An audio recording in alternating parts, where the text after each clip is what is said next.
Success is experienced when we have gratitude for the inner and outer accomplishments of our life. It does not matter how much or how little we achieve. If we don't jump for joy about it, we won't feel the emotional mileage. Success happens externally, but can only register internally through self-validation.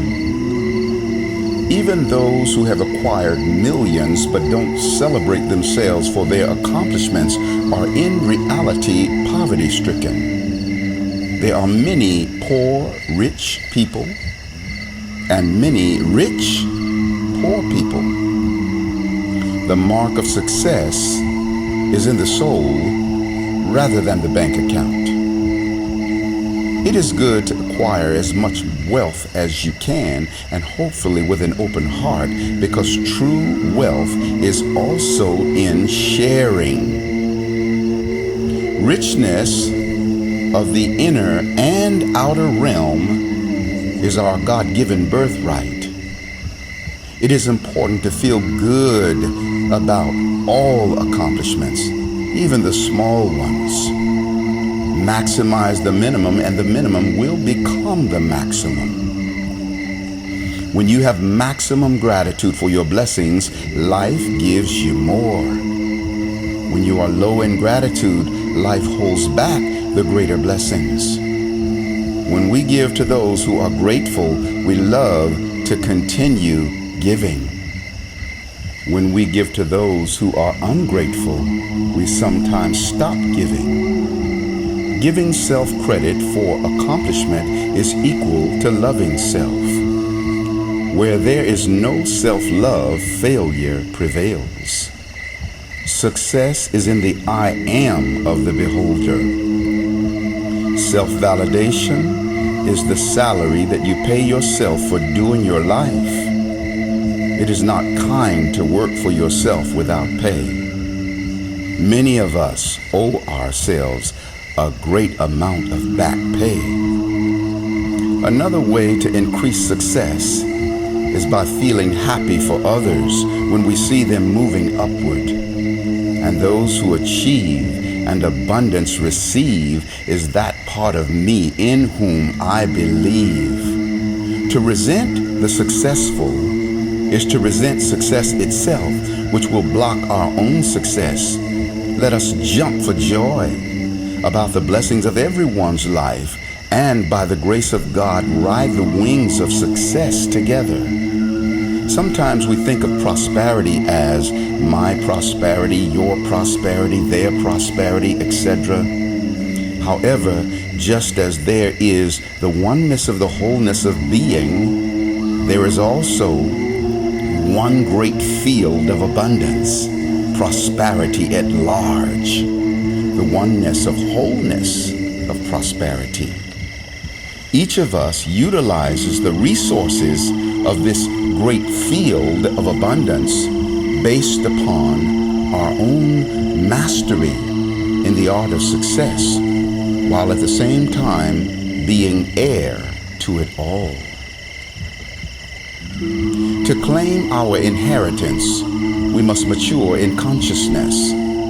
Each denomination of money is an access code to every other denomination of money. Every experience of prosperity, small or great, empowers every other experience of prosperity and is empowered by every other experience of prosperity.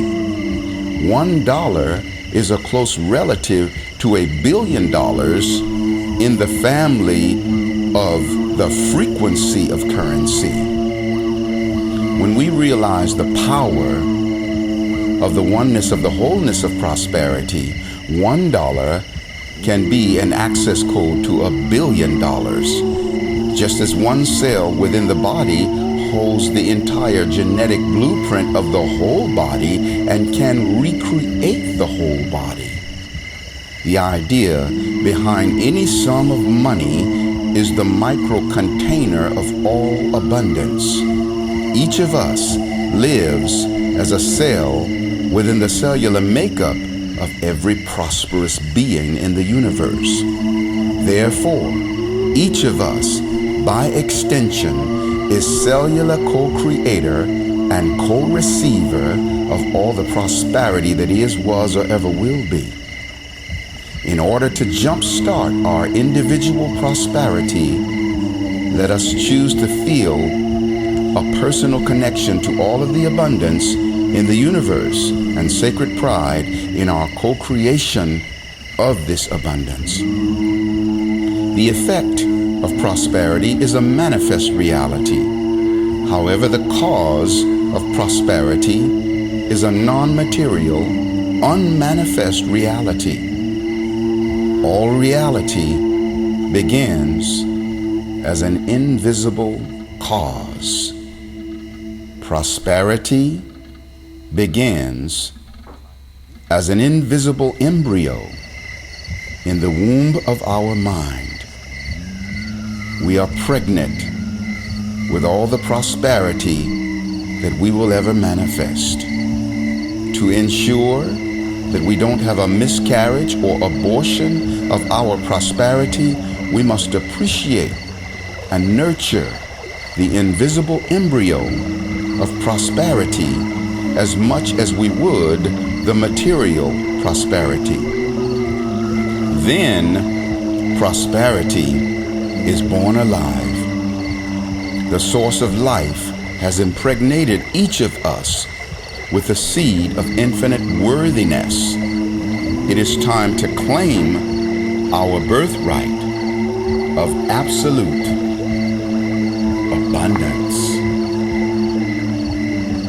Letter to my goddess.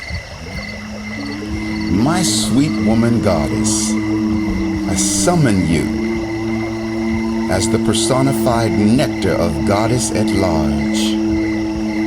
We are spiritually, mentally, emotionally, physically, sexually, creatively, and economically compatible.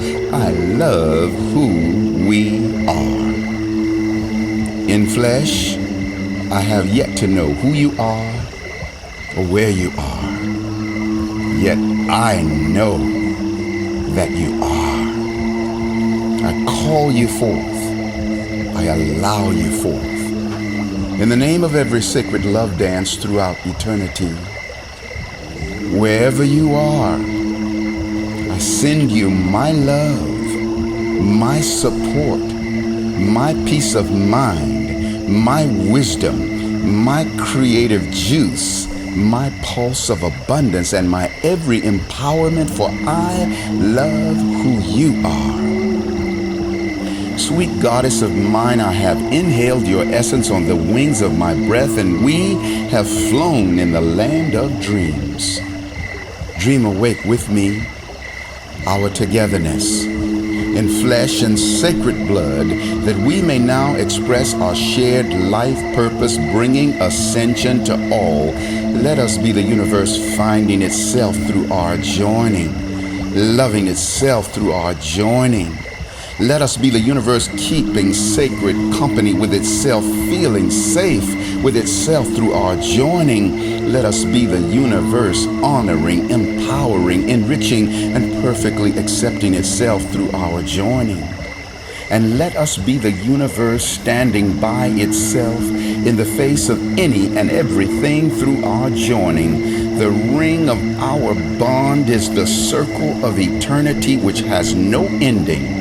We are the microcosm of the celestial marriage of God, Goddess, the macrocosm. I, the man God, with all the passion of heaven, call you forth, allow you forth, my woman goddess, come swiftly unto me. Our time is now. The universe has called our name. I love you and dream you awake into my life. Thank you for coming with nectar dripping from heaven. Astarius, Miraculii. Give life. Let us give life to two birds with one breath. Let's expand the wings of God and conquer the illusion called death.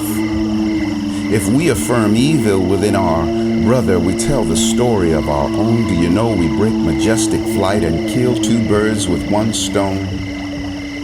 What's seen in others is a mirror, showing forth our own reflection. If all we see is ugliness, there is a need for self-inspection. Be careful not to cast the stone, else one of the birds you'll kill is you. If you can't see the highest in another, it dies within you too. Look for the best within all beings. Lift them up, don't let them fall. Give unto them a pair of wings, then fly away, you, them, and all. See God within all beings, deny evil, ignorance, and death, and forevermore give life to two birds with only one breath. The sacred instant is a moment of eternal remembrance, when the eyes of life look upon all and see the timeless face of innocence. The sacred instant is true perfection, which is the perfect acceptance of all beings and circumstances. The sacred instant allows the presence of all reality and knows no such thing as illusion.